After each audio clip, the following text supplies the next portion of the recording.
All right. Hello, LinkedIn and YouTube. Thank you so much for joining us.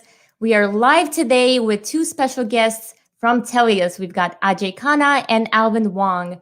We're actually going to talk about a really cool topic on the convergence of artificial intelligence and business intelligence. So without further ado, I'm going to go ahead and bring both of them onto our virtual stage here. Hello, Ajay. Hello, Alvin. Hey, Kate, how are you doing this morning? I am doing fantastic. It's no longer morning. It's 12:01. Yeah, we just switched it there. So it's no longer morning. We're finally. Morning. So I'm super excited about this session that we have here today. And for those joining us, maybe if you can both provide an introduction, tell the audience a little bit about yourself. So let me start. So hello, everyone. My name is Ajay Khanna. I'm CEO and founder at Tellius. I'm really excited to be here this afternoon, not this morning, and talk about how can we bring data insights in hands of business team and the analyst, and we do that. How can we use AI to accelerate business intelligence and decision making? So I'm really passionate about this topic, and excited to be here. Awesome. Thank you. Yep. Thanks, Kate. Thanks for having us. My name is Alvin Wong, marketing here at Tellius. Look forward to having lively discussion with everyone out there. I'm sure you're going to tell everyone that we'll be taking questions live and interacting with whoever would like to talk about this topic of BI and AI. Yes, absolutely. And everyone, as you're joining us, let us know where you're tuning in from, and definitely ask as many questions as you want. Ajay and Alvin will be here until we're done with all the questions. But before we get into questions from the live audience, maybe we can get started with tell us a little bit about Tellius. That's not an easy thing to say. Tell us about Tellius. Yeah. Tell us about Tellius. So let me give a quick introduction and background on kind of what we are focusing on in Tellius. So Tellius, we are on a mission to enable everyone in the organization with a better data-driven decision making and make everyone an analyst in the organization. We strongly believe that organizations and the users in the organization should be able to answer not only what happened in your business, but why things are changing and how you can improve business outcomes. And so we build a platform to solve this problem and put these insights in the hand of business teams. Okay, awesome. And how long has this company been a company? So we started in late 2015. So we have been around 5 years or so. So we built about three years or so, building a very strong foundation. So we wanted to build a product foundation, and we use machine learning and AI kind of at the core of enabling this data-driven decision making. So we did that for about 3 years, building this strong foundation, and then we went to market about 2.5 years ago or so. And then we are working with companies across different industries, from CPG to pharmaceutical, healthcare, financial, but pretty much fundamentally the same problem. Organizations are sitting on this massive amount of data. They spend millions of dollars putting this data in the cloud, and no matter if it is AWS or Azure or GCP. But now we gotta take that data and derive insights, and more importantly, have the business teams and analysts do it in a more self-service manner, rather than relying on these data experts or so. Yeah, absolutely. I think relying on data experts just ends up being a little bit more time consuming, especially for a large organization where you have one question and then you have to go through like 10, 15 people to get to the right answer. So I can definitely see a need for this space. And you mentioned a couple of industries. So I had a question. I know the problem is very much similar across all of these industries. Well, they're sitting on data. Yeah. They need to answer their questions. Are there, 2 or 3 industries that you think have not the highest need, but kind of the easiest to fix problem in this space? Yeah, so I think that there have been a few different industries that we found the most interest and success in.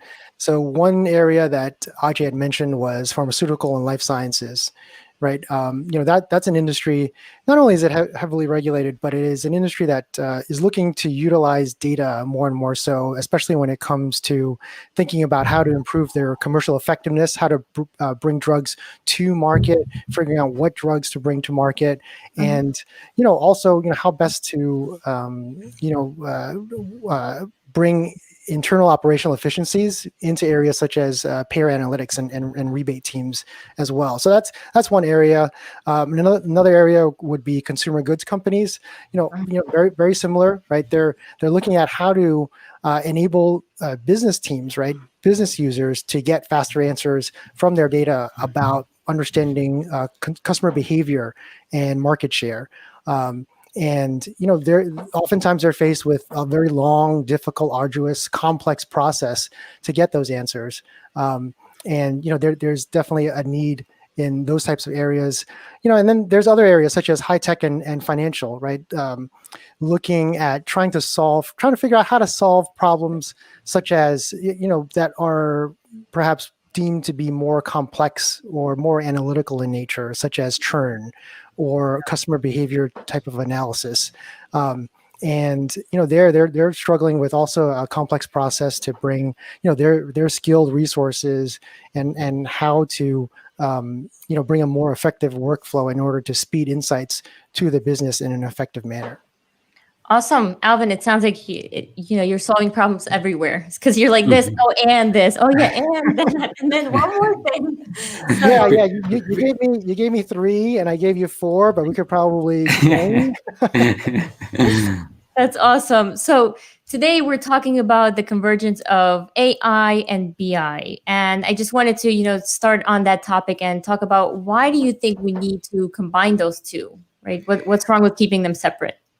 No, that's a great question. Maybe I'll take a step back and talk about some of the main challenges we are seeing, in the industry, in the market. I see there's kind of 4 main challenges. The first is, I think, the user experience expectations.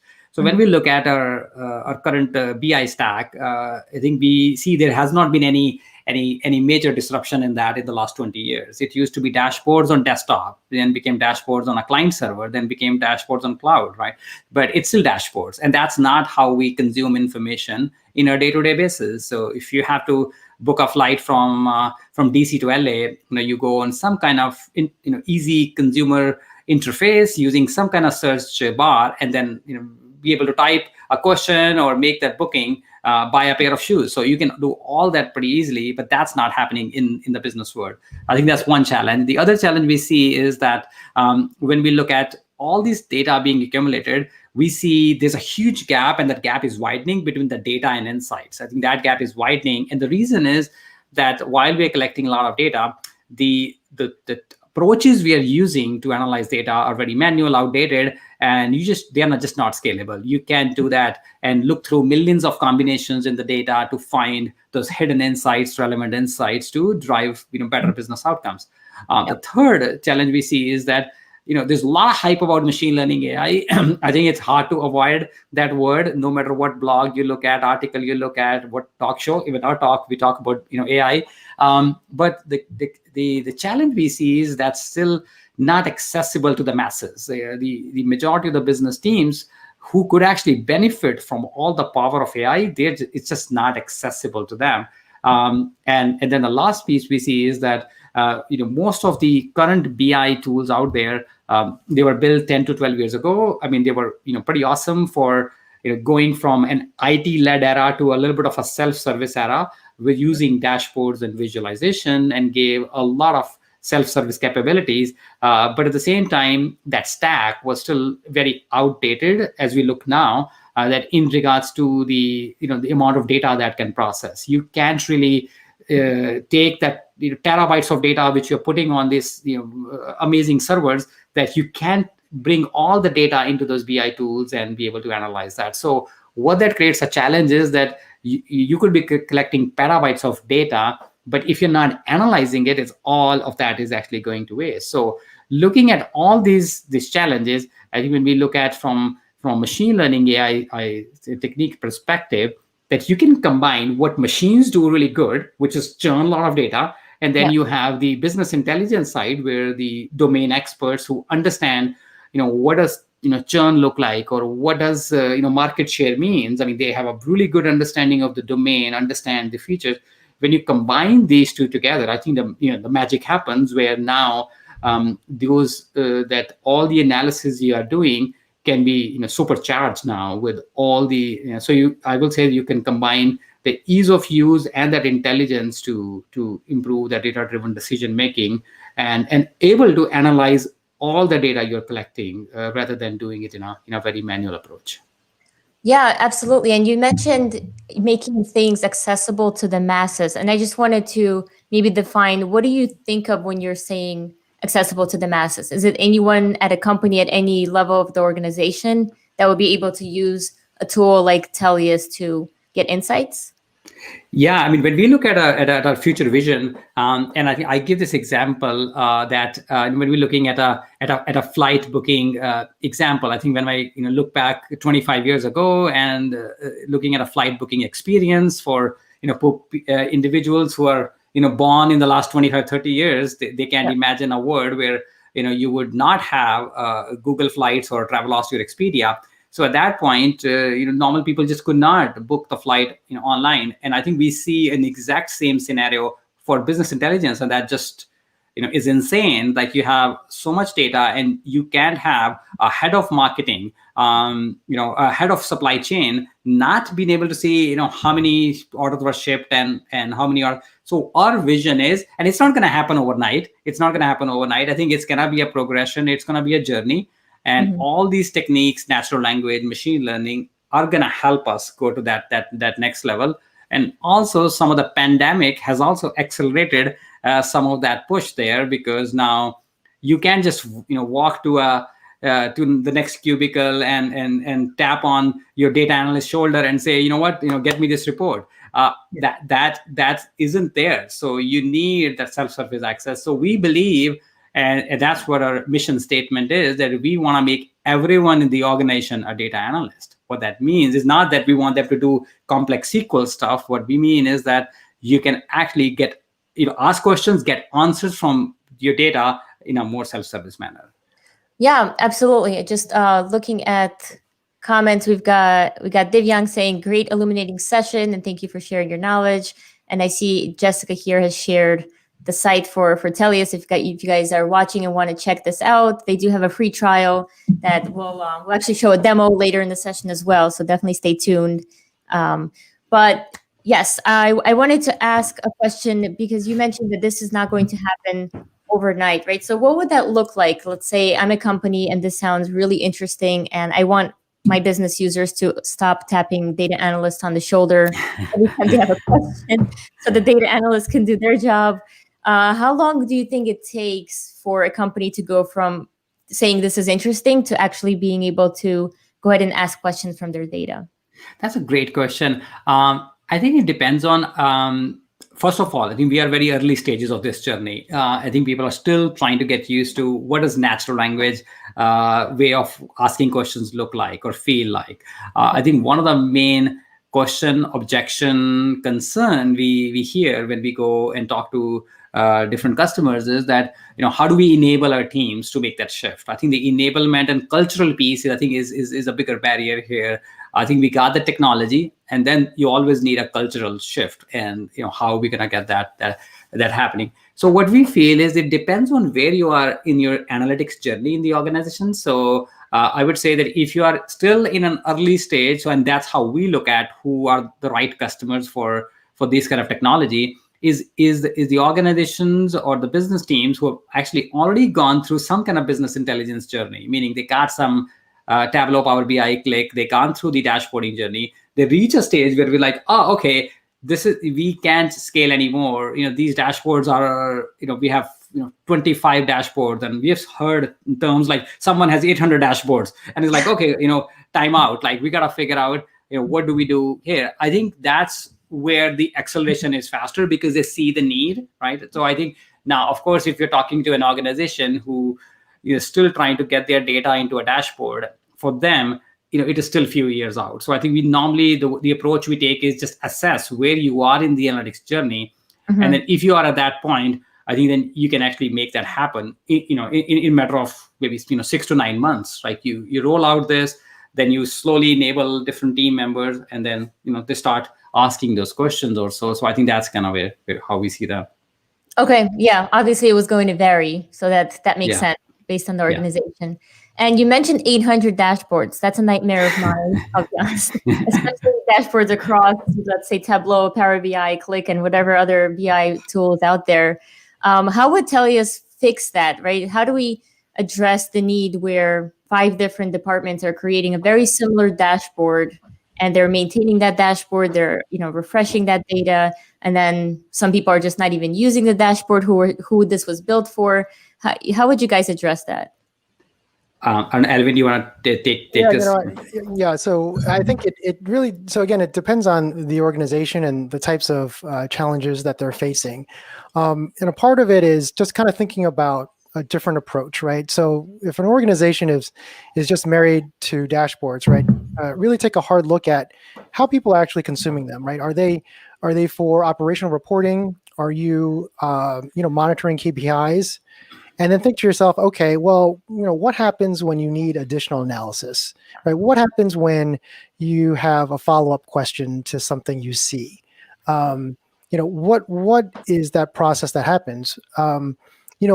Has it ever occurred to you that there's something that you should know, but you don't because you didn't ask the question, right? Because there's a lot of insights also within your data that you don't know about, but is it fair to say, okay, the business needs to explicitly ask a question in order for an answer to be generated, in order for them to respond to something like that, right? Mm-hmm. So you kind of have to dig deeper, dig a little deeper into how people are actually consuming the information, understanding the types of informational needs that they have. And I think, from there, it will surface then what are the pieces of decision intelligence or AI-driven analytics that is going to be more important to you, right?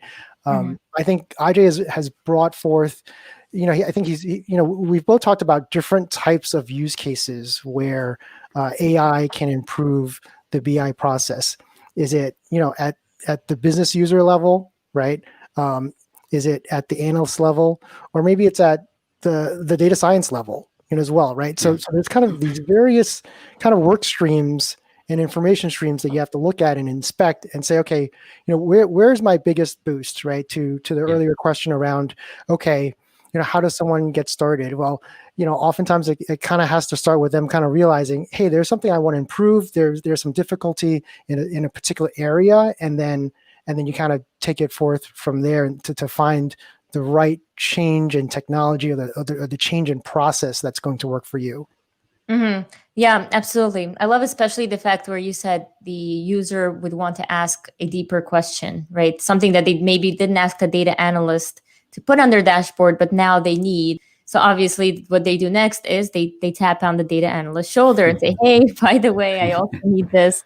So I know we'll see a demo later. And at this point, I'm just going to go back into the questions. We've got a question here from Carrie asking, are there different security protocols for different levels of the organization for data access? Yeah, I can take this one. So no, I think that's a great question. So we have different security protocols built in. It depends on the user level.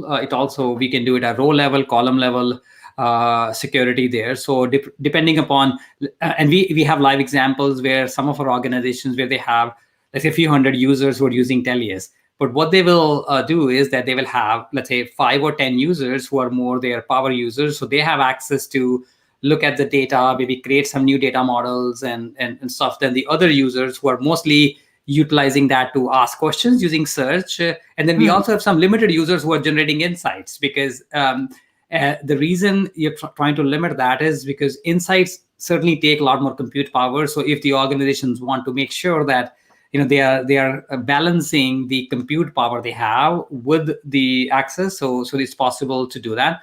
And then the other piece is we also have different levels in terms of row level access security, meaning that if you have certain one big table, which it is for Northeast region, West region, East region, so you can actually set the row level security so that when an individual who is actually only supposed to be looking at the West region runs the insight, it actually only uses that subset of the data, even though that's part of the same table.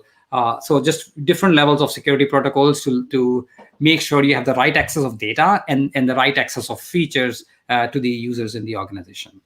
Yeah, I mean, that makes so much sense because you don't want the person on the East region having to see what's on the West if their focus is strictly on the East. That's great. Is that something you would set up as part of the kind of process where people bring in the product and they can set up their own security protocols, or how does that process work? Yeah, it's an admin level setting. So the admin level, so you can actually do it at the setup of the Tellius on the first time, or most likely what happens is mostly when people deploy it, they really don't have all that figured out. So down the road, they're like, oh, we're gonna use it this way. So the admin can actually go and just like any point and click interface, and you can enable, disable the appropriate settings for the end users. Okay, great. We've got 2 comments here from Susan Walsh. She says, this is all great, but we need to make sure the data is clean first. And then she says it also helps for them to work with their data regularly to familiarize themselves with it. Any thoughts, reactions on the clean data comment? Yeah, I mean, absolutely. So that's a great comment, right? I think data quality is definitely something that can improve insights, especially when someone thinks about automation and the power that someone may have to draw insights out of their data and how quickly that can happen. So definitely clean data is definitely very important. And we see that also with the organizations that we work with as well.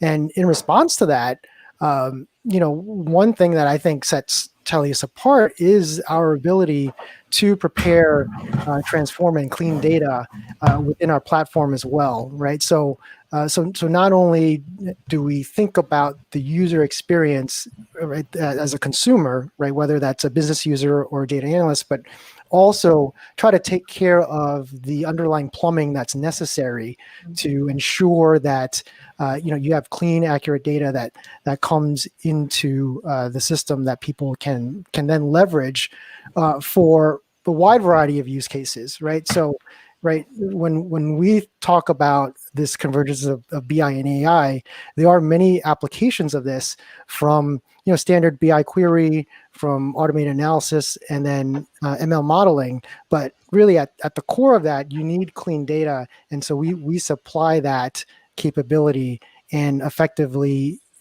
bring that and make that data available across the various use cases that we can serve. Okay, yeah, that's great. That was one of the questions I had. So if I had data sitting, let's say, in 10 different data sources, databases, we can bring all that together in Tellius and clean and prep it, I guess. Is that what you're saying? Yeah, yes, absolutely. Now, of course, that's not the only way, right? So, I think organizations will have different strategies in terms of how they're going to bring in, consolidate, join data across multiple sources. Yep. In those cases where, let's say, you don't have a data warehouse or some centralized repository, the Tellius does in fact have connectors to a wide variety of end databases, analytic data stores, files, applications, and we have the ability then to bring in that data into our system, transform it, join it, do the operations necessary in order to then analyze that data. Mm-hmm. Okay, got it. That's great. Okay, more questions here. So Wilder's asking, can AI also be applied to help solve issues at the business process level? We asked for clarification because I was. Yeah, so I mean, I guess I'm trying to figure out at the business process level. There are certainly many different business processes that we can inform, right, via the insights that are generated in our system. Although I don't quite think that's necessarily what the question is, perhaps. So love to get clarification on that. Clarification, yeah, thank you. All right, let's go to this next one from Misag. Okay, so the human mind is too curious for any dashboard to stay relevant down the road. Search-based BI is the way to go. Make everyone a data analyst. I love that. I love that. I think it's a comment. I love that comment, Misag. Yeah, I think human mind is really curious, because no matter how many dashboards you create, and it is, I think these 800 dashboards are a result of human mind curiosity, because you ask one question, then you have another question, and you keep asking those questions, and before you know, you have 800 dashboards. And I still remember, I think, sitting in a meeting with head of analytics of a big financial bank, and he was saying is that I know the question I have is in one of the dashboards, I just don't know which one. And I think he was coming in saying, could you create a search interface to search within the dashboards? I said, no, that's not the right way to go. You just have a search bar, you connect to the data and get answers. You don't need to start searching within the dashboards. And again, and don't take me wrong, I mean, these dashboards are still needed, that you need some of those which you come in the morning and then you look at your 10 KPIs and all that stuff. I think, and that's continue to be there. I don't foresee that need going away. So I think search and natural language processing is kind of augmentation of that. So you want to have dashboards, you're gonna just the key will be then you don't need 800 of them. Hopefully you will still need your 3, 4, 5 main dashboards. You come in the morning, have your coffee or tea, whatever you have, and then you look at your stuff. But then during the day, you have more curious questions, and then you go to kind of search-based interface.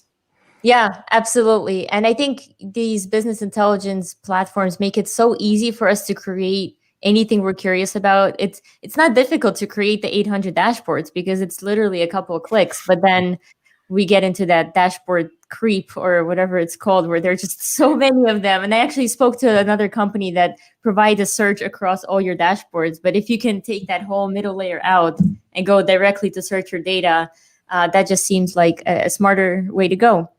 Okay, going back to comments, there's a question here from Romeo asking, do you guys have a free trial? Oh, yeah. So absolutely, we have a free trial. And our free trial, I would say, is different than what you would find perhaps with some other tools. So lots of times people think of the free trial as, hey, I love the desktop version, right? And that's not the type of trial that we offer, right? So our tool isn't necessarily just a desktop visualization tool, right? Our tool is actually built completely from the ground up to be a distributed, in-memory capable system that's cloud native, and it's built for the cloud, and that can scale to infinite data. And so when I say, okay, I'm selling you on all this stuff, what I really mean to say is, yes, you can start a free trial, but the amazing thing is that you can actually start a free trial on our site, get started in minutes, and you're on the platform that can scale at that point, right? Like you're on the platform that can scale number of users, infinite amount of data.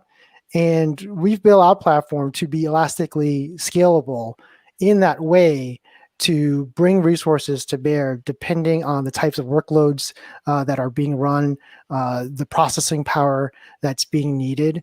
So it's a little different than what you're going to find because we have from the get-go thought about how we can build a system that is really built for the modern world, right? Like you use any internet service, you don't think about as a consumer, you don't think about capacity, you don't think about number of users, right? So in that way, we offer this capability to basically have a zero maintenance type of experience from a management standpoint, but still be able to offer the level and the speed of insights that you would desire. Yeah, that's great. I mean, sometimes you download a version of some kind of tool that's a trial version, and then the limited capabilities are there. Then you have to download an upgraded version, and then you kind of have to start from scratch. So what you're saying is the version that's in the free trial is the version you're going to get that you can scale with. Yeah. Right. Okay. Awesome.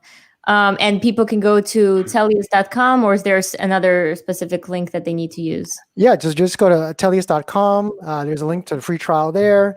If you're not quite ready and you want to see more, that's fine. You can request a demo, and we will have a solutions architect reach out to you, talk about some of your requirements, really understand what you're looking for, understand the personas and the types of issues that you're facing, and then give you a personalized demonstration of the product that is going to be, really catered to what you're looking for. Or stay tuned, you'll get a demo right now. Well, in a few minutes, you'll get a demo as well. Thank you for that. Ravit likes your T-shirts, so he likes your matching matching Tellius T-shirts. No, that's great to hear. I think I was joking with someone. I think that I think I see a lot more positive comments on our T-shirts as compared to our tools. So we gotta fix that that there. somehow create that balance, or actually have maybe a sub part of our company, just focusing on the T-shirts and the logos or so. But no, thanks. I appreciate that, Ravit. Awesome. So Walter is clarifying his question. So by business process, you meant transactions in ERP generated data. Data is extracted in analytical systems. BI plus AI inform the business process. So Alvin, you did answer his question. However, it was a bit short. Not sure if you want to elaborate on the question, or if you want me to scroll back to the original question, if that's helpful. No, I think that provides some good clarification for us. Absolutely. For us, when you look at our system, we work with data coming from different places, right? So they could be transactional data. It could be simply just customer attributes, right? It could be data that that is about a business process as well, right? And so in terms of the business process, what the types of insights that we can glean from that would be look for bottlenecks in the process, try to understand the types of transactions or the records that that either take the longest, for example, or the most troublesome for your team. So those are the things that we can certainly help you analyze. But yeah, what we deal with at the end of the day is a lot of structured data. So really, as long as the data is structured, that's something that we can handle. Okay, awesome. Thanks for that. Okay, I'm not even sure which question. There's so many good ones coming in. So going back to Ravit, he has another question here. Aside from the T-shirts, where do you see Tellius in the next 5 years? So this is actually a question I had prepared for you as well. Just give your vision on what are you expecting over the next 3 to 5 years. No, that's a great question. So the way we look at that is, and as this BI and AI space is converging, we call this area as decision intelligence. So the decision intelligence is the area where you can use this applied machine learning AI concepts to business intelligence to accelerate data-driven decision making, and we see Tellius playing a major role and a leader in that category of decision intelligence. So that decision intelligence category is one which helps users to focus on not only what happened, but why things are changing and how you can improve outcomes. So there's a huge unaddressed market there, with BI sitting on one side of the spectrum, and then you have the data science tools on the other side of the spectrum. So, some great BI tools. I see a question like difference between Tellius and Power BI there. Yeah. So you see this on one side of the spectrum, and then you see the data science tool, and then you see this huge unaddressed market of these business teams, analysts who want to take the discovery of insights to the next level, accelerate that process, compress the analytic cycle. So we see that category being enabled by combining BI with AI, and we call that category as decision intelligence. And we see Tellius as emerging as a category leader in that space. That's kind of where we see. I think that brings up to that other question with Tellius, with the other tools, Power BI and Tableau. I mean, those are some great, amazing tools. Tableau is the king of visualization. So they have done such a great job of enabling anyone to create those self-service visualization, and they are really good at what they do. And similarly, Power BI, great at providing those BI visualization reporting needs or so. And we see Tellius kind of augmenting or supplementing that category of tools out there. So I wouldn't say that we will compete with them. If someone has a need to create this different kind of visualization, they want these 85 kind of charts, I think the Power BI or Tableau would be a good fit for them. No, we do support visualization WISPads, we call it, and we do have our 50, 60 kind of charts there, but not to the level and the depth of Tableau and Power BI, and we don't intend to compete in that space. However, if your need is more ad hoc exploration, for the masses using natural language interface, generating insights automatically, and compressing that analysis cycle and understanding why things are changing, that's where you will use Tellius. So Tellius will be actually complementing, and actually in all of our customers, I wouldn't say majority, all of our customers, they have one of these tools already in there, and they are putting Tellius to support some of the other use cases. Yeah, great. I was actually thinking one easy way to answer Praveen's question is through a demo to show what can Tellius do that maybe Power BI, Tableau, and other BI tools can't do. Yep. Should we pull that up, Ajay? I think that's a great segue to the demo system, and here you are. So it's pretty flawless. So we got there.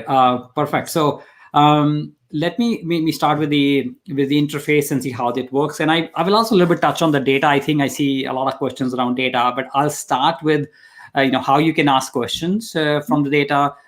Generate some of the insights, answer what happened, why things changed, and also do some kind of machine learning, predictive models. And then I'll come back and talk about how we bring data in and what you can do from a data cleaning and transformation capabilities perspective. So when you come in, the interface looks very, very similar to what you would see in some kind of search engine, where you have a search bar in the middle, and that's kind of the interface we're trying to create. It will certainly show you things which either you are interested in based on your usage, as well as some of the other team members may be asking for. So when you want to start a question, you bring it to a search bar and start asking questions. So let's say you want to look at, for example, that I want to look at just a question like revenue by state. Now the system knows that you ask for revenue by state. It actually figures out that it's it needs to present a map view, not a bar chart or a line chart view. So it does it in a more automated manner. However, you can absolutely change that and switch the chart to whatever you want. But you can actually start asking different questions here by state. You can say, I want to look at maybe by channel and let's say product. So you can actually say channel and product. The system will say, okay, this seems like a stacked bar chart because you want to show both channel and the product, and then it will create a stacked bar chart for you pretty quickly. You don't have to type some of these things like exactly right. So let's say even if you were to let's say revenue, and like even if you type something like a revenue which is not the right spelling, it's gonna try to find the closest match. And if it finds in multiple places, it could give you those options there. So you can start that ad hoc exploration. And I want to show that this data we are looking at in this view is actually not one table. So we are looking at an e-commerce data. And that e-commerce data is, you have an orders table, you have customer table, you have page views, you have product information, you have session information. So it's not one table we are looking at. That's I want to just make sure that it's clear that you can actually bring in multiple tables. And what we create something called a business view. In terminology, it will be a data model, but we call it a business view, which is a collection of tables. And they're, of course, joined by certain common keys. But the beauty is, once you do that, you don't need to kind of create multiple versions of these tables. These are still kind of the main table. You join them on the fly and do all the aggregations on the fly based on the question you're asking. And in this example, I haven't loaded a lot of data. This is just a demo example, but we have customers who are using this kind of interface to ask questions across tens of billions of records and be able to get those answer that. That's the beauty, that if you have 5 billion, 10 billion rows, there's no way you can bring it into one of these tools. So here you can actually do that analysis pretty quickly. Yeah, that's really awesome. I had one question here. Sure. From Adrian. It's just the question. It just says ETL ? So I'm guessing he wants to know what the ETL process looks like, or what are the capabilities. I know you mentioned that you build a data model, and I guess all of the data tables that you bring in have to somehow join on some kind of unique ID. Maybe talk a little bit more about that. Yeah, no, I'll jump on that. I was thinking that I will maybe wait for the data questions till the end, but I knew that I think the data questions will be probably the most hard question. So I think it makes sense to go to the data part. I know that's always a question, because like, okay, how are you going to bring this data in, how this works, and those are all valid questions. So what we're going to do is, so we can actually go and bring different data sources in. So you can connect to some of these data sources. Your traditional data systems like data warehouses like Oracle, SQL. You can connect to some of the cloud data warehouses like Snowflake. So you bring the data in, and once the data is in, you can actually start actually be able to look at what the data is and do some cleaning or transformation activity. So this is just some sample data I pulled up, which is actually a COVID-19 reports, which shows different states, regions. So you have that information. You can actually go and do some cleaning here itself. So what you could do is, let's say you have some information here, you can actually do some transformations, maybe rename columns. You can maybe do copy paste, you replace certain things. You can change the data types. You can do different transformations using a point and click approach. However, we also have things like for some of the advanced tasks where you want to use a SQL. So you can actually bring in SQL and say, I can start creating a SQL statement and be able to create a SQL statement and apply that to the data. That's absolutely possible. You can store some of that in your library, so you can reuse some of those things. So that's SQL part, but then you can also do that same thing using Python. So some of the Python experts who will say, you know what, I want to do some using pandas or PySpark and be able to run some Python transformations. With maybe either you are comfortable with this language or some of these things are not possible in SQL. So you can absolutely do that also.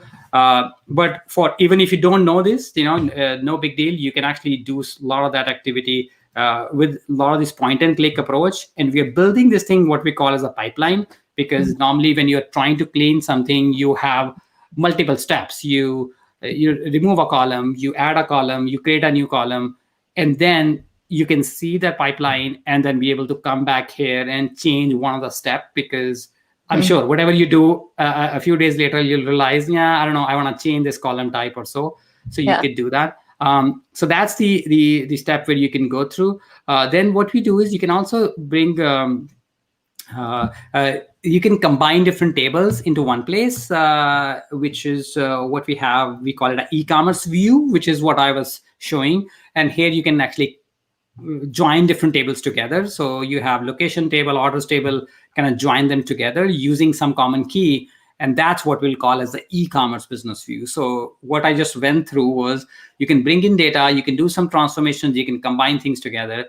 Now, I want to certainly say that that if you're using a cloud data warehouse like Snowflake or so, there's a good possibility that we can just push down those queries inside the data warehouse. So we don't really have to run all that transformation activities here, because maybe a lot of that work is already done. You've already invested time in there. So we have a technique, we call it live query. So that's where we just use a live query where we push down the query, let Snowflake or Redshift do the heavy work.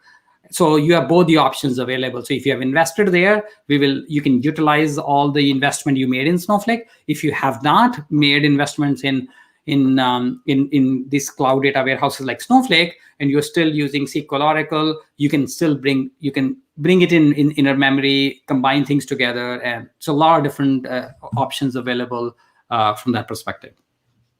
Yeah, that's really powerful. Are you going back to the visualization side of things now? That's where Yes. I live. I love the visualization. Yes. So what sorry, so you had a question? No, keep going. I'll ask once you put the visual on, because it's about visualization.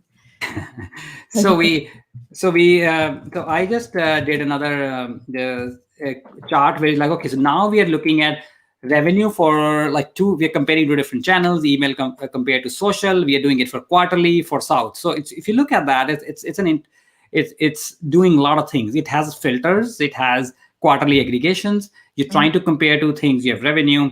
So you're doing this thing, and it's doing it on the fly. You actually start. That's where the next part kicks in, where you're like, okay, so I see a jump happening here. This is unusual. Like I don't see a 300% jump in my revenue in South. Like so, something is happening, and I want to investigate. And that's where the next part of analysis kicks in, where we can do from this search. That's actually something very, very unique to Tellius. I mean, that from search, you can do anything here. Like you can run insights, you can actually create machine learning models right from here, because now you are in a context of analyzing this particular revenue increase for these regions, and you want to do further investigation. I think to earlier point about curious mind, and you have a lot of questions now. So you want to understand why things are happening, and that's where the system can actually run this analysis, figure out why revenue changed, and be able to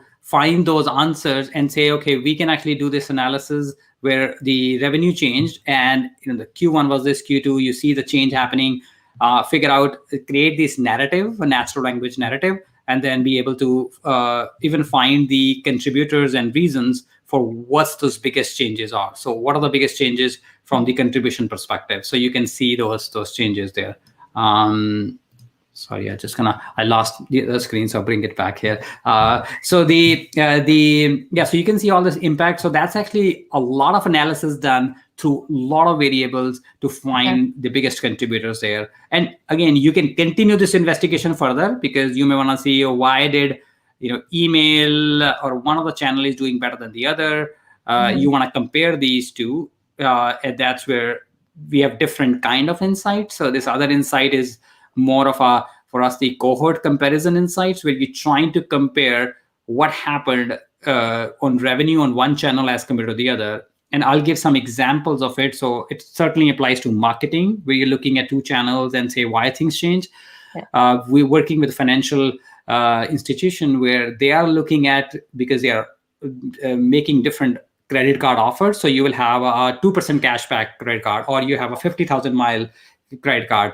Now they issue those credit cards, a lot of people sign up, so they have to track that over the life of that credit card offer and say, who signed up and who is actually giving a much better return to that financial institution, which offer is actually at a much higher risk of higher loss ratios, because people aren't paying their things on. How do you figure that out, right? Because you have a lot of people signing up, how they what's their demographics, what's their account attributes look like. So this can actually do that analysis through all that channel, and that's what they really liked this insights feature, because they could see that we can click a button, run this analysis, it's going to show us all these attributes, maybe a region or an age group or a certain income level is actually what's contributing to that difference in behavior of those two cohorts. It's not just like which cohort is better or the other, but why one cohort is better than the other or so. So I'll pause here. See, I don't know if there was any questions, comment. Yes, absolutely. So first of all, I think this is very powerful. You have some really good feedback coming in via the comments. My question here is, let's say I'm using the tool and I get to these really great insights. Is there a way I can share this maybe with my manager, with my team? How would that work? No, that's a great question. I think that's the next step, where you can actually, when you see these insights, you can do multiple things. You can share this. You can share these insights with different users in a different way, like view, edit mode or so. You can actually download this. You can download this information in some CSV, some format, and send it out to someone. You can continue this exploration where you can actually you can explore these segments further. You can look at the raw data. You can do a lot of that analysis there, where you can export this thing, you can share with people, you can continue this investigation further, and continue to slice and dice this data in different ways or shape. So you can do that. We also have some interface where you can get this information out as APIs for if you are trying to connect some of that output into a third-party applications. You can also use APIs to do that. Okay, awesome. So Ravi knows that I like data visualization, and he said, "Look at Kate's excitement when you mentioned data viz." And my question here was, so let's say you build a bar chart or line chart or whatever the map view. Do you have flexibility to customize maybe the use of color or the way the visual actually looks? Oh yeah, absolutely. So what happens is that once we have all these information in search, you can do the editing in search itself, or we can bring it into something we call it a Wispad, which is a is our version or our naming for dashboards. So when you look at that, you can actually do all the customization. So when you edit this, you can bring in all these views where you can look at the formatting. You can start doing let's say click on this, like, yeah, so you can say I want to change from bar to line chart. So any typical features you will see in a BI tool, you can do that here. There's you can change the color. There's formatting. Chart color, conditional formatting, number formatting, some labeling, and it's very typical features you will see. You can start editing them and customize to your branding, your taste or preference, or whatever the case may be. Yeah, and visualization, is definitely continues to be very important. And the power of what Ajay was showing earlier with those insights, and they kind of look like prepared reports in a way. But what's happening there is that we're really trying to improve the analyst experience, right? So as an analyst, when you have a question and you're trying to figure out why something's happening, or you're trying to figure out, who are the best segment of customers to target for a particular campaign, right? Oftentimes you go through a process of hypothesis, right? You generate a hypothesis. You're like, oh, maybe sales are down, by region, by zip. So you kind of go through this process where you're, thinking through all the possible combinations. And, if someone were to, take an approach where they wanted to do multivariate analysis, right, across even a data set of, let's say, 20 columns or so, you'd probably have to really analyze thousands of different charts and visualizations in order to come up with sort of maybe the 5 best, answers to that question. And here with Tellius, via the automated capabilities, what we're doing is we're actually scanning, all the data that's available in the system for us, and making that automation such that you don't need to go through that manual analysis process of having to visualize all the different types of charts in order to find what you're looking for, right? And so ultimately we're trying to improve the experience for the analyst, help them also get much faster answers, in addition to making those insights more accessible to business users. Yeah, thanks for that, Alvin. There's actually a question here on the data analyst that I wanted to bring up from Kingsley. It says, Tellius is really powerful. With such a tool in the market, what's the use of even having a data analyst? I'm going to answer. This is very interesting. I wouldn't. So this was some customer we were talking to a few weeks back, and what he was giving this example of an analyst in his team. His name is Anton, and what he was saying was that what I really want. I have this individual Anton. He's pretty awesome. He can do a lot of data analysis work. But the poor guy just can't take vacation. I mean, he's working really super hard, and how do I enable him to take some vacation, or to take some time off, and do the personal life and work balance there. Yeah, work balance. So I think that's what's going to achieve. I don't think we won't need data analysts. I think there's a lot of work data analysts will do. We're just making them productive and more efficient, and be able to handle a lot more requests than they can handle today. I think that's kind of how I see. I think that's a great answer. Give data analysts some work-life balance. There you go. Work-life balance. Yeah. Hear from Samuel. So what questions have been the most challenging for Tellius to handle, or does that just come down to the quantity and quality of the data? Do you want me to take that, Alvin, or?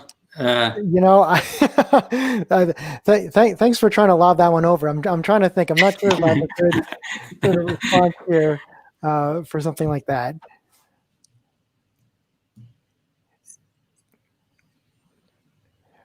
I guess what I'll add is that so on one hand, it can kind of depends on what where you're coming from, I suppose, right? So if you kind of think about this as, so some of you out there might think to yourselves, oh, hey, there's this automation and there's this AI, and oh, there's probably there's like all these questions you can't possibly answer.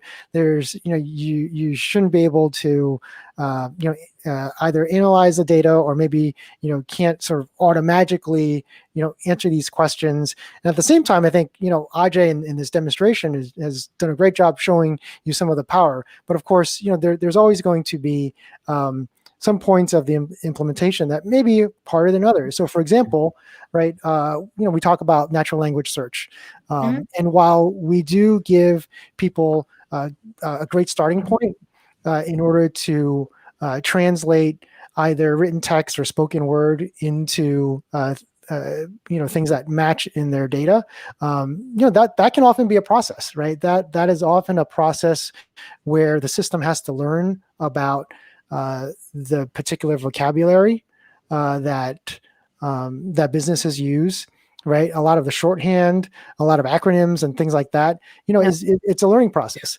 We do have internal tools to handle that, right? So you can actually build, translation, quote unquote translations, if you will, right? That will help guide the interpretation of that natural language input to turn into a valid query, and then ultimately turn back into natural language that's generated to help kind of people understand the insight in their data. So some, that can certainly be a journey, in and of itself. Yeah, I can imagine. We've got another question here from Carrie asking, what are the analytics behind, supporting the insight? Is it PCA and ML regression? Yeah, I can answer that. So there's, depending on the question we are asking, we use a combination of machine learning and AI techniques. So let's say if you're talking about the natural language search interface, we use some deep neural network algorithms to train different kind of search queries and let the system learn from it. So when a new question comes up, it kind of figures out which one is a filter, which one is a group by, and stuff like that. So that's kind of on the search part. Now, when we look at the insights part, where we're talking about why things happening and how we can improve outcomes, it uses a combination of techniques. It uses combination of some statistical techniques. It uses classification algorithms like decision tree and random forest, to some of these algorithms where we are using to figure out more also predicting things in future. We also use some time series forecasting and regression algorithms. So I think the answer would be, it depends on the question. So if you have a question in search, it may use some kind of algorithms. And that's the beauty that we have. And that's kind of the secret sauce, that we took all these algorithms. These are amazing algorithms. We did not have to build a new algorithm. There's like a lot of algorithms available. But the question was, how do we use what algorithm for what question? So kind of doing that easy translation and mapping. And so have the analysts do that without really learning about all these complex techniques like PCA and all the other techniques. Yeah, I think that's so beneficial, because I think there's currently a gap where we have the need to use all these techniques, but not a very clear understanding of how everything works behind it. So if your tool can help bridge that gap, that's very powerful. A question here from Praveen, and I think we maybe touched on this a little bit, but how about RLS? And is there a server for Tellius where we can store, maintain, and share the reports? Now, I know you mentioned you can download and get an SCV file, but if you want to respond to Praveen here. Yeah, I'm not sure what RLS is, but yeah, there is from Tellius perspective, the way it's deployed is that we can do it on our cloud, or we can do it on the customer cloud. So there will be a server deployment where Tellius will bring the data in memory, and that's where we can actually share, maintain those reports. It could be insights, could be some of the other information. So that's available, and we will make that available to the end users with some history maintenance, like we'll maintain it for X days or months. Yeah. Okay, and I googled RLS. It's a resource list server. So just FYI. All right, I learn something every day. When I don't know something, I typically assume the guests will know, and I just read it. And sometimes I have to Google. So now people know. Okay, so I wanted to ask, what are some of the main benefits that a business user will get from combining AI and BI? I know we touched on a couple already, but maybe if you want to provide a summary as we start to wrap up the session. Yeah, I can take that. I think there's 4 areas. Number one is the analytics adoption. So we see like 6 to 8x better analytics adoption, meaning instead of 10 users using it, we want 70, 80 people to use. So that's number one. I think number two we see is faster speed of insights. I think we're typically seeing organizations reporting anywhere from 9 to 10x increase in the speed of insights it takes. And I think we have done some case studies, ROI analysis based on that. The third piece we see is the efficiency and the productivity gains. So we do see 70 to 80% efficiency productivity gains. And again, when businesses are trying to justify these ROI, they have to see what kind of productivity gain. And the last piece is uncovering those hidden opportunities. So we working with one of the pharmaceutical customer, they're able to uncover some revenue dollars, and actually in that case they're able to save some of the rebate dollars, which is actually a bottom line for them. So that's nothing to do with productivity, speed to insight. Those are real dollars they can save and justify that. So, and that's because they can find those things pretty quickly. So I think that's kind of the four areas we see so tremendous ROI and benefits to the businesses. Yeah, absolutely. I think just the speed to insights is already such a game changer, where you can literally ask a question of your data versus having to click and drag and think about, is this the right one? And how do I connect it to this data set? And I've been through dashboard hell, so I can relate to the issues that data analysts are facing. But at this point, there was a question earlier, and I can't find it anymore. I think there was a question around alerting, or oh yes, there was. Yes, right? I will. I'll pull that up. Actually, I wanted to ask that, and then things scrolled quickly. But yes, Adrian asked if the solution has exception management or alerting. Yeah, so we've spent a lot of time talking about how anyone can ask questions, right, in natural language, and that's great. But eventually at some point, what will happen is that you can set up the KPIs that you're interested in, right, in the system explicitly. Mm-hmm. And also the system will also implicitly learn what's important to you based on your usage and your activity, and then automatically monitor these metrics. And it's not just alerting, right? It's not just saying, hey, if revenue dips past 10%, right, plus or minus 10%. It's really driven by the automated analysis and the machine learning algorithms, such that we'll identify patterns or anomalies that exceed or that are unexpected, and continually monitor this in a way to not only show you that, hey, performance has reached a point that we weren't expecting, but also automatically analyze why that's true, and then present you with some potential reasons why that's happening. Mm-hmm. Yeah, I think that's great. I know some tools do provide some basic alerting where, like you said, revenue dips below 10%, send the manager an email or something like that. But I love that you guys go one step ahead of everyone else. Right, because those things can be affected, by statistical variances, seasonality, kind of things like that, that we would, make sure that we account for. Awesome. Well, Ajay, did you want to add something before we start our wrap up? I realize we're over the hour mark at this point. I had so much fun with these. No, I think I'm good. No, I think we can wrap up. Okay, well, first of all, I want to thank both of you for joining the session. I personally love these sessions because I get to learn so much myself. But thanks to you guys, and thank you to the live audience that joined and asked some really insightful questions. It's always more interesting when we can participate with the live audience and engage and answer your questions. As we wrap up, I just want you, Ajay and Alvin, to tell people where can they go if they want to continue the conversation or learn more about the tool.